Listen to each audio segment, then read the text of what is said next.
Let's talk about some of the amazing uses of bentonite clay. This is what it looks like. All right, first use, detox baths. If you're feeling like crap or maybe your kids are sick, bentonite clay will draw out toxins from your body. So what I do is I run a bath as hot as I can tolerate. I put a half of a cup of bentonite clay in. Shut up, bird. I add a quarter of a cup of Epsom salts to mine as well. And I sit in it for about 20 minutes. You will have helped alleviate some of the stress on your body by drawing out toxins. You'll feel relaxed. The Epsom salts would help with some of the aches and pains and headache associated with being ill. Also, if you want to use this as an amazing face mask, you're going to mix equal parts of the clay with equal parts of raw apple cider vinegar. Let dry for 10 to 15 minutes. All right, bentonite for wound healing. Depending on the size of the wound, you're going to want to start with maybe a tablespoon of the clay and gradually add little increments of water until you get a thick paste consistency. Apply it to a clean wound and cover to keep the paste in place with a bandage or a gauze. That's it.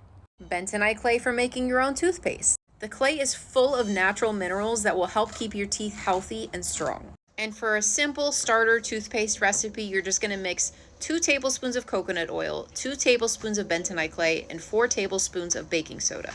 I like to melt the coconut oil before I mix because it's just easier to work with. If you have super sensitive teeth, I'd cut the baking soda in half. And if you're picky about how your toothpaste tastes, you can always add 10 to 15 drops of whatever essential oil like peppermint oil that you prefer.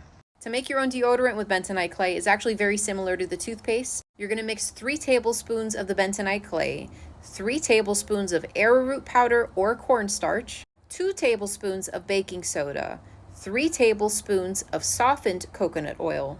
And again, if you want it to be frou-frou scented, you can add 10 to 15 drops of whatever oils that you like. Bentonite clay for soil amendment helps improve moisture, water retention. If your soil is dry and it drains too quickly, you can add it to it. And on the flip side, if your soil is too compacted, you would add even more to it. So the amount that you would use actually has a lot of variables that I suggest you go online and look up. But as a general rule of thumb, the recommended rate is 1 to 2 pounds of bentonite clay per square foot of soil.